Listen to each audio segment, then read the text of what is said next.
새로운 1년을 시작할 때 가장 중요한 시기인 겨울방학이 드디어 돌아왔습니다. 이 시기에 정말 하면 안 되는 3가지를 한번 말씀드릴 테니까 꼭 한번 참고하셔가지고 좋은 스타트를 하시길 바랍니다. 첫 번째로는 해설지를 치워주시길 바랍니다.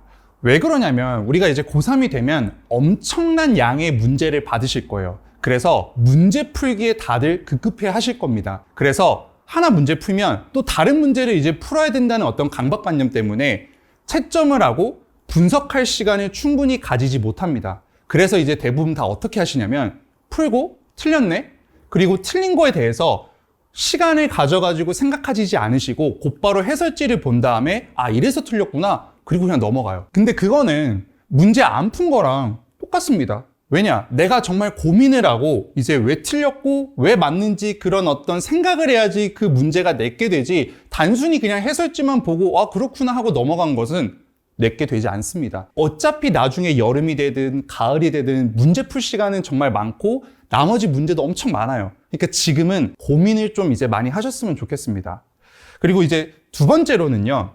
수면 시간이랑 취침 시간을 꼭 정말 이제 지키셨으면 하는데 대부분 이제 겨울방학이 이제 되면 겨울이네. 그래도 나 이제 아침에 공부 많이 했고 오후에도 이제 학원 가서 공부 많이 했으니까 조금 늦게 자야지. 아니면 또 이런 학생들이 있어요.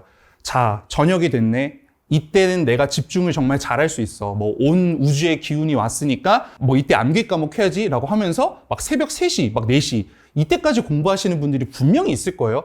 근데 그러면 어떤 문제점이 생기냐면 낮에 아침에 막 그냥 고개 막 흔들면서 막 졸려하는 학생들이 많습니다.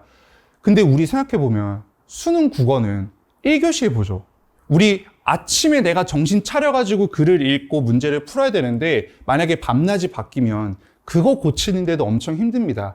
그러니까 우리 겨울방학이라고 해가지고 내 밤낮을 바꾸고 뭐 그러지 마시고 무조건 수면 시간은 못해도 5시간에서 6시간은 꼭 맞춰주시고 그리고 취침 시간 12시 정도에는 무조건 주무세요. 왜냐면 우리 수능은 뭐 단거리로 막 100m 뛰고 끝 이게 아니에요. 뭐 내신 같은 경우는 내가 막 밤새고 막 한 며칠 하다가 그냥 시험 보고 할 수 있죠. 하지만 수능은 1년 동안에 있어가지고 마라톤 같은 경주입니다. 그러니까 제발 부탁드리는데 취침 시간도 딱 정해가지고 몇 시에 자고 몇 시에 일어나는 그 시간을 꼭 중요하게 생각하길 바랍니다. 자, 마지막으로 자습 시간을 최소한으로 확보하셨으면 합니다.